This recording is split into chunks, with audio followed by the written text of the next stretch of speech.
বিসমিল্লাহির রহমানির রহিম। আজকের এই মহতী অনুষ্ঠান ফ্যামিলি কার্ড অনুষ্ঠানের সভাপতি, মঞ্চে উপস্থিত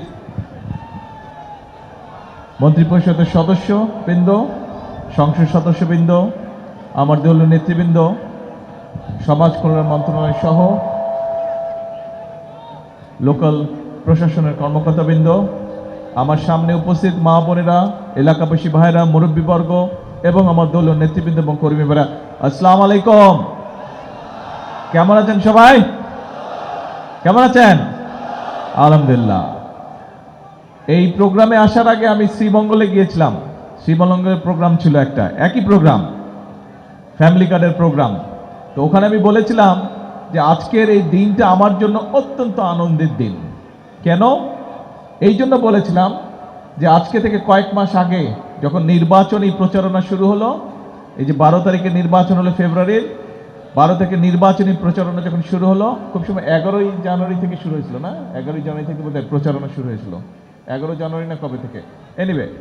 তো সেই নির্বাচনী প্রচারণা আমরা শুরু করেছিলাম সিলেটের পবিত্র মাটি থেকে, এবং সেদিন সিলেট থেকে জনসভা শেষ করে আমি যখন হবিগঞ্জে এসেছিলাম, হবিগঞ্জে একটি জনসভা ছিল, মৌলভীবাজার শেষ করে যখন হবিগঞ্জে গিয়েছিলাম, তখন আমি বলেছিলাম যে এই অঞ্চলের চা শ্রমিক যারা আছে, বিশেষ করে নারী শ্রমিক যারা আছে, তারা আমি জানি অত্যন্ত কষ্টে থাকে।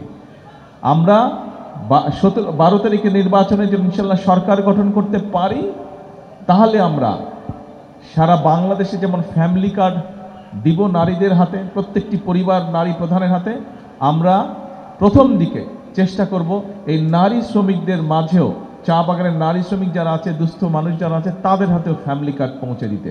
শ্রীমঙ্গলে আজকে আমরা এটি উদ্বোধন করেছি। আলহামদুলিল্লাহ, আল্লাহর কাছে হাজার লক্ষ কোটি শুকরিয়া যে আমার সেই কথা আমি রাখতে পেরেছি। সেই জন্য আমার জন্য একটি আজকে অত্যন্ত স্মরণীয় দিন। প্রিয় ভাই বোনেরা, আজকে এখানে ফ্যামিলি কার্ডের অনুষ্ঠান হচ্ছে। এই যে আপনাদের সামনে দেখছেন অনেক মা বোন বসে আছে, 150-র মতন মা বোন বসে আছে, তাদেরকে আমরা আজকে ফ্যামিলি কার্ড দিয়েছি। এই ফ্যামিলি কার্ডের বাইরেও আপনারা দেখেছেন মঞ্চে কয়েক মানুষ এসেছিল। তাদের মধ্যে কিছু দুস্থ মানুষ ছিল, যাদেরকে ঘর অত্যন্ত দুস্থ, যাদের ঘর বাড়ি নেই, ঘর নির্মাণের জন্য 2 লক্ষ টাকা তাদেরকে দেওয়া হয়েছে। আপনারা দেখেছেন কিছু স্টুডেন্ট এসেছিল, একদম খেটে খাওয়া মানুষের ঘরের সন্তান তারা, তাদের অনেক সময় পড়ালেখার বই খাতা কিনতে বা পড়ালেখা চালাতেও কষ্ট হয়। সরকারের পক্ষ থেকে, হতে পারে অল্প মানুষ, কিন্তু তারপরেও এই অল্প মানুষকে সরকারের পক্ষ থেকে সহযোগিতা করা হয়েছে। আপনারা দেখেছেন কিছু গরিব মানুষ এসেছিল এখানে আমার সামনে, তাদেরকে চিকিৎসার জন্য সহযোগিতা করা হয়েছে। প্রিয় ভাই বোনেরা, এর মধ্যে আপনারা পত্রপত্রিকায় দেখেছেন, এমনকি আমাদের মিঠু এমপি সেও বলেছে যে তার ওখানে এরই মধ্যে পাইলট প্রজেক্টের ভেতরে কৃষক ভাইদেরকে কৃষি কার্ড, আপনার ওখানে কৃষক কার্ড দেওয়ার পরিকল্পনা হয়েছে। হ্যাঁ, কবে দিবে? ওই দিনে একই সাথে হয়েছে। আচ্ছা, তার ওখানেও কৃষক কার্ড দেওয়া হয়েছে। তো এখন বিষয়টা কি? এর সাথে আরো বিষয় আছে। এর মধ্যে আপনারা নিশ্চয়ই দেখেছেন, পত্রপত্রিকা আপনারা দেখেছেন যে আমরা বলেছিলাম শুধু কৃষকদেরকে কৃষক কার্ডই নয়, শুধু মা বোনদেরকে ফ্যামিলি কার্ডই নয়, আমরা বলেছিলাম বাচ্চাদেরকে সারা দেশে এই যে গ্রামে গঞ্জে, বিশেষ করে প্রাইমারি স্কুলের যে বাচ্চারা আছে, ছোট ছোট বাচ্চারা, বিদেশে যখন আমি ছিলাম আমি দেখতাম যে প্রাইমারি স্কুলের বাচ্চারা যখন স্কুলে যেত, কি সুন্দর কাপড় চোপড় পরে যেত। কিন্তু আমার দেশের অধিকাংশ প্রাইমারি স্কুলে, বিশেষ করে যেই প্রাইমারি স্কুলগুলো গ্রামে গঞ্জে, বাচ্চারা কাপড় চোপড়গুলো ছিঁড়ে গেছে, স্কুলে যাচ্ছে। আমরা বলেছিলাম যে আমরা যদি সরকার গঠন করতে পারি, ইনশাল্লাহ আমরা প্রাইমারি স্কুলের বাচ্চাদেরকে নতুন এক জোড়া কাপড় দেবো। শুধু কাপড়ে দিব না, তারা যদি বই খাতাগুলোর সাথে সুন্দর নিতে পারে, সুন্দর একটা ব্যাগও তাদেরকে দিব। এটাও ইনশাল্লাহ আমরা এই জুলাই মাস থেকে শুরু করব। এই কথা আমরা বলেছিলাম যে আমরা যদি সরকার গঠন করতে সক্ষম হই, তাহলে সারা বাংলাদেশে কৃষক ভাই যারা আছে, যাদের বিশেষ করে 10,000 টাকা পর্যন্ত কৃষি ঋণ ছিল, সেই কৃষি ঋণ সুদ সহ 10,000 টাকা পর্যন্ত কৃষি ঋণ আমরা মওকুফ করব। সরকার গঠনের পরে 1 সপ্তাহের ভিতরে আমরা সারা বাংলাদেশে 10,000 টাকা পর্যন্ত কৃষকদের প্রায় 12 লক্ষ কৃষকের কৃষি ঋণ আমরা সেদিন মওকুফ করে দিয়েছি সরকার থেকে, সরকার গঠন করা। অর্থাৎ প্রিয় ভাই বোনেরা, আমরা বলেছিলাম ফ্যামিলি কার্ডের কথা, কৃষক কার্ডের কথা, কৃষি লোন মওকুফ করে দিব আমরা বলেছিলাম। এই যে এখানে মুসলমান, আমি মুসলমান একজন, এখানে হিন্দু সম্প্রদায়ের মানুষ আছেন, এখানে অন্যান্য সম্প্রদায়, খ্রিস্টান সম্প্রদায়ের হয়তো মানুষ আছেন, বৌদ্ধ সম্প্রদায়ের হয়তো মানুষ আছেন।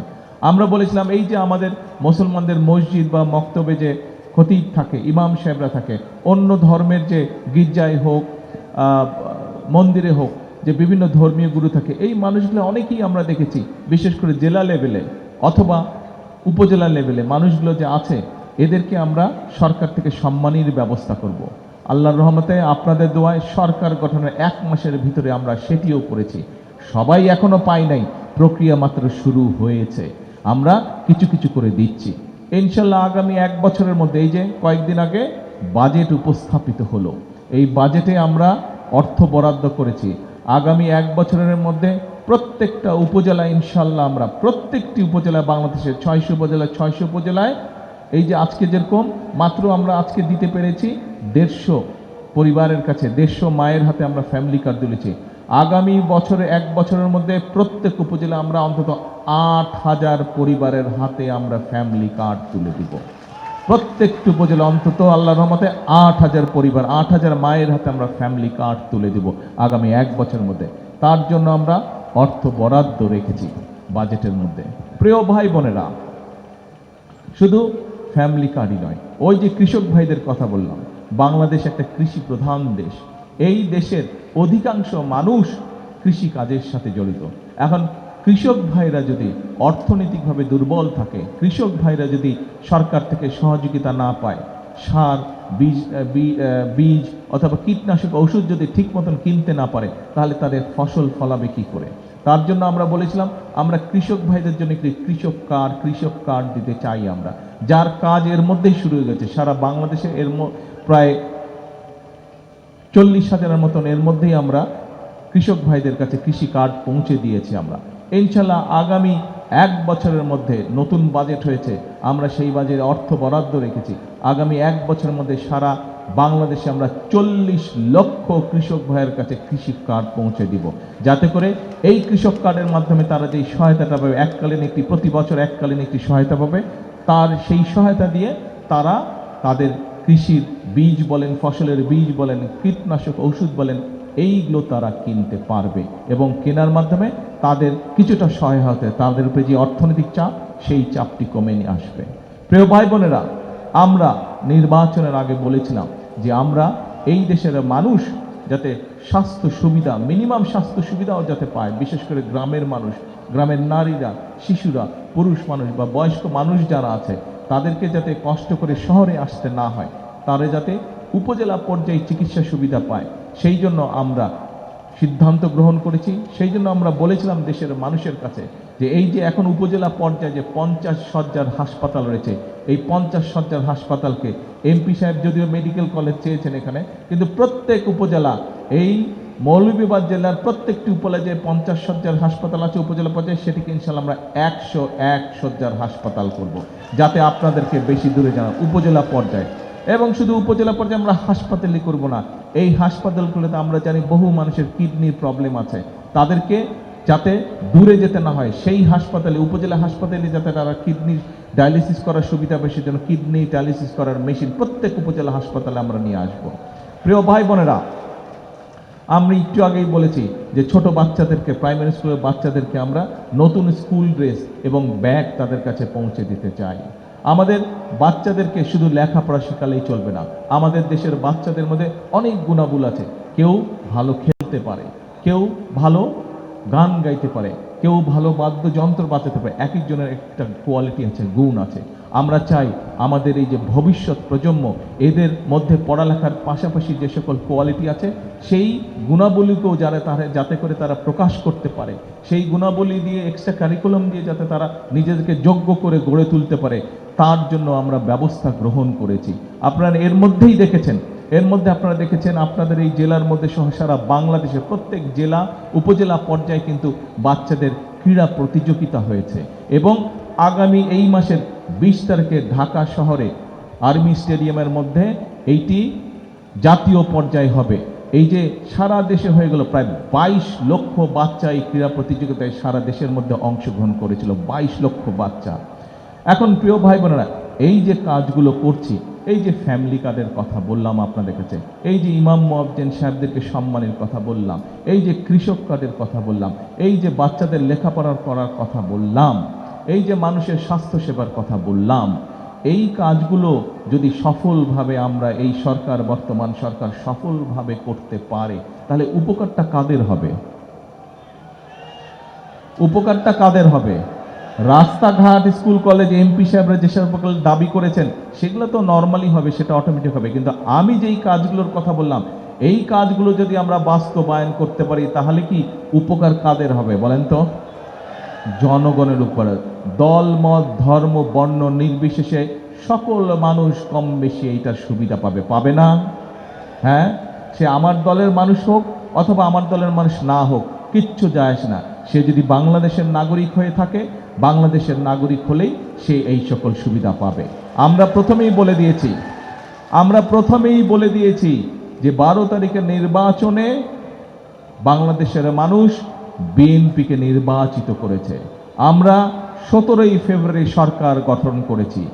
12 তারিখের নির্বাচন পর্যন্ত আমরা একটি দল ছিলাম, একটি রাজনৈতিক দল। কিন্তু 17 তারিখে যখন আমরা সরকার গঠন করেছি, আমরা তখন বাংলাদেশের প্রত্যেক শ্রেণী পেশা মানুষের সরকার এটি।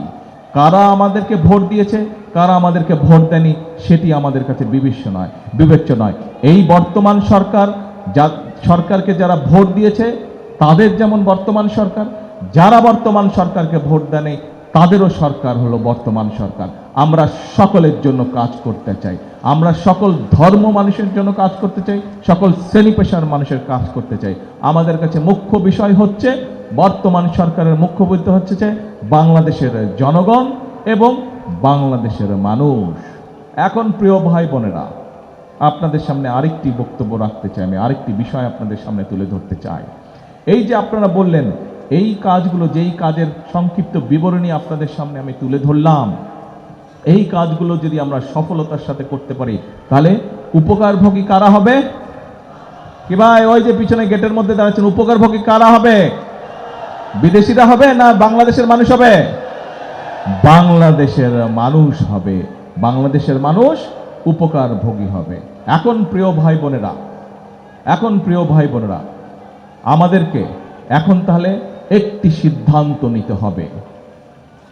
আজকে এই যে দেখুন, কারো যদি কোনো বক্তব্য থাকে, সেটি সরকারের পক্ষে হোক, সেটি সরকারের বিপক্ষে হোক, সেই ব্যক্তি নির্দ্বিধায় সেই কথা বলতে পারে। আজকে দেখুন, কোনো সংবাদপত্র যদি কোনো খবর ছাপে, সেটি সরকারের পক্ষেই হোক অথবা সরকারের বিপক্ষেই হোক, সেই সংবাদপত্র কিন্তু ভয় পায় না, সে তার কথা বলে। সত্য কি, সঠিক কি বেঠিক, এটা হচ্ছে পরের বিষয়। কিন্তু মূল বিষয় হচ্ছে যে আজ বাংলাদেশের মানুষের গণতান্ত্রিক অধিকার বলেন অথবা বাক বা ব্যক্তি স্বাধীনতা বলেন, সেটি প্রতিষ্ঠিত হয়েছে আজকে। এই বাক বা ব্যক্তি স্বাধীনতা আজকে প্রতিষ্ঠিত হয়েছে। এই ব্যক্তি স্বাধীনতা, বাক স্বাধীনতা প্রতিষ্ঠিত হয়েছে বলেই আজকে আমরা জনগণের জন্য কাজ করতে পারছি। এই বাক ব্যক্তি স্বাধীনতা হয়েছে বলেই আজকে আমরা দেশের জন্য কাজ করতে পারছি। এখন প্রিয় ভাই বোনেরা, বাক স্বাধীনতা, ব্যক্তি স্বাধীনতা, এই যে গণতান্ত্রিক স্বাধীনতা, গণতন্ত্রের যে স্বাধীনতা, এই যে ভোট দিয়ে যে আপনারা নির্বাচিত করেছেন একটি গণতান্ত্রিক সরকারকে, এই সরকার যদি এই সকল কাজ, যে সকল কাজ আপনাদেরকে আমরা 12 তারিখের নির্বাচনের আগে প্রতিশ্রুতি দিয়েছিলাম, সেই প্রতিশ্রুতি যদি আমরা রক্ষা করতে না পারি, ক্ষতিটা কার হবে? আবার কার হবে? হলে যদি জনগণের লাভ হয়, না হলে কার ক্ষতি হবে? জনগণের ক্ষতি হবে। এখন প্রিয় ভাই বোনেরা, বাংলাদেশের মানুষ আন্দোলন করেছেন, সংগ্রাম করেছেন, এখানে এমপি সাহেবরা বক্তব্য রেখেছেন, আপনারা সেই বক্তব্যের সাথে সমর্থন জানিয়েছেন। কি ছিল সেটি?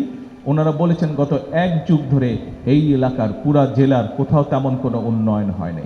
আমরা যা উন্নয়ন দেখেছি, যা উন্নয়ন, রাস্তাঘাট, স্কুল কলেজ, ঈদগাহ মাঠ, যাই হয়েছে কিনা, স্কুল কলেজ হাসপাতাল যেগুলাই হয়েছে, সব আমরা আজকে বিগত বিএনপি সরকার, খালেদা জিয়া সরকারের সময় সাইফুর রহমান সাহেব এই কাজগুলো করেছেন। ঠিক, বিগত 1 যুগেরও বেশি সময় ধরে এই এলাকার মানুষ উন্নয়নের তেমন কোনো ছোঁয়া তারা দেখতে পায় নাই। প্রিয় ভাই বোনেরা, মানুষ বিগত 1 যুগ ধরে 71 সালে যেরকম বুকের তাজা রক্ত ঢেলে দিয়ে বাংলাদেশের মানুষ দেশ স্বাধীন করেছিল, গত 1 যুগ ধরেও কিন্তু বাংলাদেশের মানুষ রাজপথে আন্দোলন করেছে, সংগ্রাম করেছে তার ভোটের অধিকার প্রতিষ্ঠিত করার জন্য। গত 1 যুগ ধরে মানুষ আন্দোলন সংগ্রাম করেছে তার ব্যক্তি বাক স্বাধীনতা রক্ষা করার জন্য, যেটা তার কাছ থেকে ছিনিয়ে নেওয়া হয়েছিল। ভোটের অধিকার ছিনিয়ে নেওয়া হয়েছিল, তার কথা বলার অধিকার ছিনিয়ে নেওয়া হয়েছিল। প্রিয় ভাই বোনেরা, 2024 সালের 5ই আগস্ট এই বাংলাদেশের মানুষ, ছাত্র জনতা, নারী পুরুষ সকলে রাজপথে নেমে এসলো এবং স্বৈরাচারকে এই দেশ ছেড়ে পালিয়ে যেতে বাধ্য করেছে। প্রিয় ভাই বোনেরা, একটু আগে বক্তব্যের প্রথমে আপনাদেরকে যেই কাজগুলোর ফিরিস্তি আপনাদের সামনে আমি তুলে ধরলাম, আপনাদের আমি জিজ্ঞেস করেছি এই কাজগুলো যদি আমরা বাস্তবায়ন করতে পারি কাদের উপকার হবে? আপনারা বলেছেন এই দেশের মানুষের উপকার হবে। প্রিয় ভাই বোনেরা, আবার আমি আপনাদেরকে জিজ্ঞেস করি, যদি এই কাজগুলো আমরা বাস্তবায়ন করতে না পারি, আজকে যদি বেকারদের কর্মসংস্থান করতে না পারি, আজকে যদি আমার ভাই বোনদের জন্য চিকিৎসা সেবা পৌঁছে দিতে না পারি, আজকে যদি আমরা মায়েদের হাতে ফ্যামিলি কার্ড পৌঁছে দিতে না পারি, আজকে যদি আমরা কৃষক ভাইদের হাতে কৃষক কার্ড পৌঁছে দিতে না পারি, আজকে যদি আমরা আমাদের ভবিষ্যৎ সন্তানদের জন্য সঠিকভাবে খেলাধুলা লেখাপড়া সব ব্যবস্থা করতে না পারি, তাহলে ক্ষতিকার হবে দেশের, হবে ক্ষতিকার হবে জনগণের হবে। প্রিয় ভাই বোনেরা, দেশের মানুষ এখন স্থিতিশীলতা চায়, দেশের মানুষ দেশে এখন শান্তি চায়, দেশের মানুষ দেশে এখন স্থিতিশীলতা চায়, শান্তি চায়, কর্মসংস্থান চায়, শিক্ষার ব্যবস্থা চায়, চিকিৎসা সুবিধার ব্যবস্থা চায়। তাই তো নাকি? তাই তো? ভুল বলেছে কি ভাই? ভুল বলছে? ওই যে শহীদ মিনারের উপরে মানুষ দাঁড়িয়ে আছেন, কি ভুল বলেছি? কথা শুনছেন? সঠিক? এই যে গেটের মধ্যে কয়েক হাজার মানুষ দাঁড়িয়ে আছেন, সঠিক বলছে না বেঠিক বলছে? সঠিক হলে হাত তুলেন। ধন্যবাদ। প্রিয় ভাই বোনেরা, তাই যদি হয়ে থাকে, আমরা যদি দেশের ভাগ্যের পরিবর্তন করতে চাই, আমরা যদি দেশের মানুষের ভাগ্যের পরিবর্তন করতে চাই, তাহলে আমাদের সকলকে পরিশ্রম করতে হবে। সরকারের যেমন দায়িত্ব আছে জনগণের ভাগ্যের পরিবর্তনের জন্য উন্নয়ন কাজ করা, সরকারের যেমন ভাগ্য আছে দেশের ভবিষ্যৎ সন্তানদের জন্য শিক্ষার ব্যবস্থা করা, সরকারের যেমন দায়িত্ব আছে দেশের নারীদের নিরাপত্তা নিশ্চিত এবং কিভাবে নারীদেরকে ক্ষমতায়ন করা যায় তার ব্যবস্থা করা, সরকারের যেমন দায়িত্ব আছে দেশের মানুষের জন্য নিরাপদ ব্যবস্থা করা, ঠিক একইভাবে জনগণকেও তাদের কিছু দায়িত্ব পালন করতে হবে। কারণ এই জনগণ নিয়েই বাংলাদেশ, কোনো সরকার নিয়ে শুধু বাংলাদেশ না, কোনো দল নিয়ে শুধু বাংলাদেশ না, কোনো ব্যক্তি বা পরিবার নিয়ে বাংলাদেশ না। বাংলাদেশ হলো 20 কোটি জনগণকে নিয়ে বাংলাদেশ। এই দেশের যদি ভাগ্যের পরিবর্তন হয়, এই 20 কোটি মানুষের ভাগ্যের পরিবর্তন হবে। এই দেশের 20 কোটি মানুষের যদি ভাগ্যের পরিবর্তন হয়, তাহলেই একমাত্র দেশের মানুষের ভাগ্যের পরিবর্তন করতে সম্ভব হবে। প্রিয় ভাই বোনেরা, সেজন্যই আজকে আমাদেরকে ধীর স্থিরভাবে চিন্তা করতে হবে।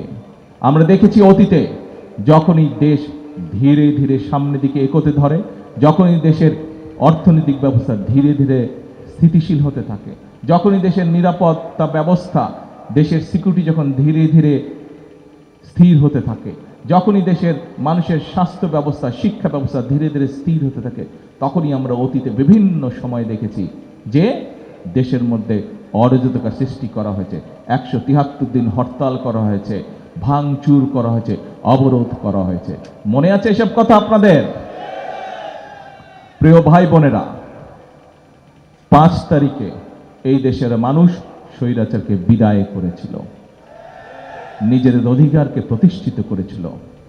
এখন দেশের মানুষ কাজ চায়, দেশের মানুষ শান্তি চায়, দেশের মানুষ ভালোভাবে বেঁচে থাকতে চায়। তাই তো নাকি? এই তো সোজা কথা নাকি? এর মধ্যে আর কোনো ব্যাপার আছে? আঁকা বাঁকা কিছু আছে? সোজা হিসাব এটা। তাহলে আমাদের সকলকে চোখ কান খোলা রাখতে হবে। বর্তমান সরকার আপনাদের জন্য কাজ করছে, দেশের জন্য কাজ করছে। এই যে আমরা একটা ফ্যামিলি কার্ড আজকে দিলাম, এখানে সব ধরনের মানুষ পেয়েছে না? সব ধরনের মানুষ পেয়েছে তো? আচ্ছা, তার মানে কি দাঁড়ালো? আমরা সরকার জনগণের অর্থ দিয়ে জনগণের জন্য কাজ করতে চায়। কাজে জনগণের অর্থ যাতে সঠিকভাবে জনগণের জন্য এবং দেশের জন্য ব্যবহৃত হয়, জনগণকে সে ব্যাপারে সজাগ থাকতে হবে। আজকে অতীতে যেমন আমরা দেখেছি বলেছিল বিএনপিকে এক মুহূর্ত শান্তিতে থাকতে দেওয়া যাবে না। আজকে আবার দেখছি বিএনপির বিরুদ্ধে বিভিন্ন সময় যারা একত্রিত হয়ে আন্দোলন খেলা খেলেছিল, বিএনপির বিরুদ্ধে একত্রিত হয়ে যারা আন্দোলন ষড়যন্ত্র করেছিল গণতন্ত্রের বিরুদ্ধে, মানুষের ভোটের অধিকারের বিরুদ্ধে, সেই তারা এখন আবার বলছে সরকারকে সময় দেওয়া যাবে না। প্রিয় ভাই বোনেরা, বর্তমান সরকার বাংলাদেশে 4 কোটি পরিবারের প্রত্যেকটি পরিবারের কাছে, নারীর কাছে, পরিবার প্রধানের কাছে, মায়ের কাছে ফ্যামিলি কার্ড পৌঁছে দিতে চান। বর্তমান সরকার বাংলাদেশের প্রায় 3 কোটি কৃষকের কাছে কৃষক কার্ড পৌঁছে দিতে চায়।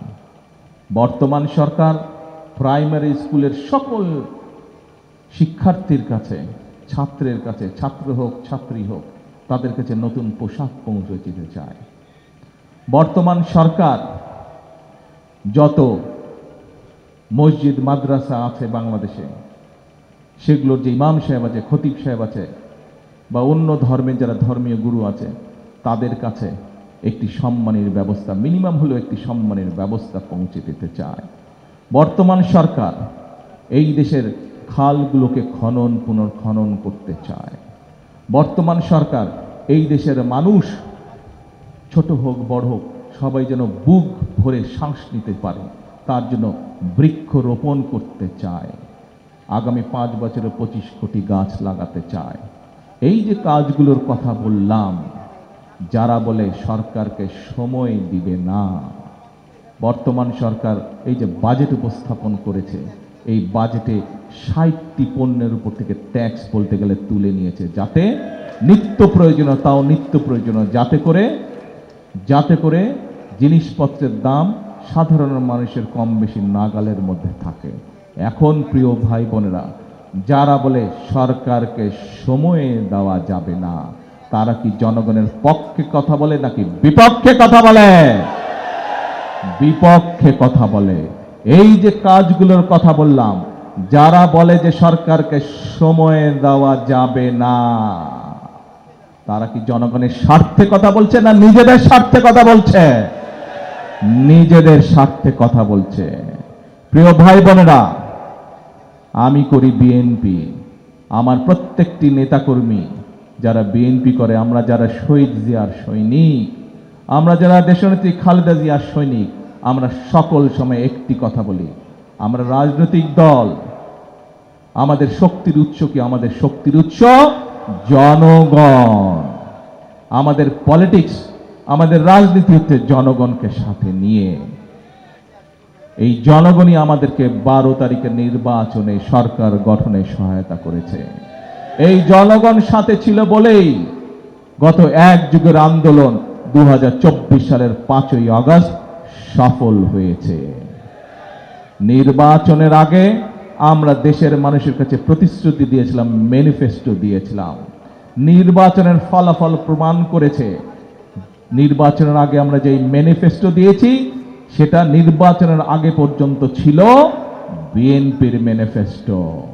কিন্তু নির্বাচনের ফলাফল প্রমাণ করেছে যে নির্বাচনের পর দিন থেকে এটি বাংলাদেশের সংখ্যাগরিষ্ঠ মানুষের ম্যানিফেস্টো। আমাদের যে প্রতিশ্রুতি, এটা আর এখন আমাদের প্রতিশ্রুতি না, এটা হচ্ছে জনগণের প্রতিশ্রুতি। প্রিয় ভাই বোনেরা, জনগণ সিদ্ধান্ত নিয়েছে যে বিএনপি আগামী 5 বছর পর্যন্ত দেশ পরিচালনা করবে। জনগণ সিদ্ধান্ত নিয়েছে যে বিএনপি তার দেওয়া, জনগণকে দেওয়া সকল প্রতিশ্রুতি পালন করতে কাজ করবে। তাহলে আমার প্রশ্ন, জনগণের রায়ের বিরুদ্ধে যারা কথা বলে, যারা জনগণ টাইম দিয়েছে বিএনপিকে 5 বছর, যারা বলে জনগণকে, বিএনপিকে সময় দেওয়া যাবে না, তাদের বিরুদ্ধে তাহলে কি করা উচিত? তাদের বিরুদ্ধে সজাগ থাকতে হবে। মনে আছে তো, এখানে অনেক মুরব্বী আছেন, মনে আছে তো 71-এ কি করেছিল? মনে আছে তো 86-তে কি করেছিল? মনে আছে তো এর মধ্যে এক যুগ যে আন্দোলন চলেছিল সেই আন্দোলন তাদেরকে কোথাও আমরা কিন্তু দেখি নাই। আজকে যদি আন্দোলনে শহীদদের তালিকা বের করা হয়, দেখা যাবে যে ছাত্রটি মারা গিয়েছে ছাত্র দলের এক কর্মী, যে ছাত্রটি গুম হয়েছে ছাত্র দলের কর্মী, যে যুবকটি মারা গিয়েছে যুব দলের কর্মী, যে যুবকটি গুম হয়েছে যুব দলের কর্মী। প্রিয় ভাই বোনেরা, যেই মানুষটি বিনা কারণে জেল খেটেছে খুঁজলে দেখা যাবে বিএনপির কর্মী। যে মানুষটি মিথ্যা মামলা মাথায় করে বয়ে বেরিয়েছে বছরের পর বছর, খোঁজ করলে দেখা যাবে শহীদ জিয়া খালেদা জিয়ার কর্মী। প্রিয় ভাই বোনেরা, বক্তব্যের সময় এখন বেশি না। মানুষ বিএনপিকে বলেছে তোমরা দেশকে গড়ে তুলো। মানুষ বিএনপিকে বলে দিয়েছে আগামী 5 বছর তোমাদেরকে সময় দিলাম, দেশকে ঠিক করো তোমরা। স্বৈরাচার দেশকে খালি করে রেখে চলে গিয়েছিল। প্রিয় ভাই বোনেরা, যারা বিএনপিকে সময় দিতে চায় না তারা আবার বলে ফ্যামিলি কার্ড কোত্থেকে করবা, টাকা পাবা কই। পরিষ্কার ভাবে বলে দিতে চাই, বিগত এক যুগ আমরা দেখেছি, সারা পৃথিবী দেখেছে, সারা পৃথিবী সাক্ষ্য দিয়েছে কিভাবে এই দেশের মানুষের অর্থ বিদেশে পাচার হয়ে গিয়েছিল। মনে পড়ে? এখন থেকে বাংলাদেশের মানুষকে সাথে নিয়ে সেই পাচার আমরা রুখে দিব। এই দেশের মানুষের অর্থ, এই দেশের মানুষের সম্পদ এই দেশেই থাকবে, কোথাও যেতে পারবে না। এই দেশের মানুষের অর্থ, এই দেশের মানুষের সম্পদ এই দেশ আর এই দেশের মানুষের ভালোর জন্য ব্যবহার করা হবে। এই হচ্ছে, যারা বলে টাকা কোথায় পাবা তাদের কাছে এই হচ্ছে আমার জবাব। এই দেশের মানুষের অর্থ এই দেশের জন্যই ব্যবহার হবে। তাদের উদ্দেশ্যে একটাই কথা বলতে চাই, মানুষকে নিয়ে চিন্তা করুন, মানুষের জন্য কাজ করার চিন্তা করুন, দেখবেন উপায় বের হয়ে যাবে, আল্লাহ উপায় বের করে দিবে।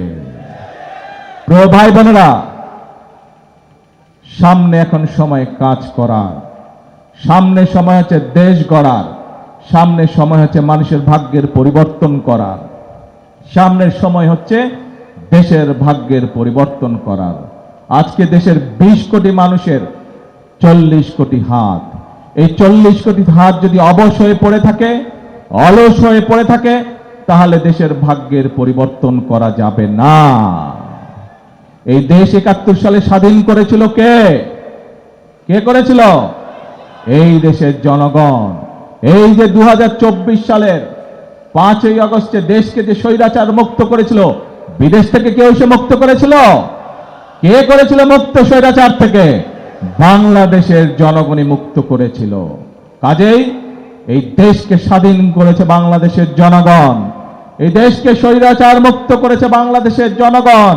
কাজে এই দেশকেও গড়ে তুলবে এই বাংলাদেশের জনগণ। কারণ খালেদা জিয়াকে যখন বলেছিল দেশ ছেড়ে চলে যাও, খালেদা জিয়া কি বলেছিল? এই বাংলাদেশের মাটি হচ্ছে আমার প্রথম এবং আমার শেষ ঠিকানা। মনে আছে আপনাদের?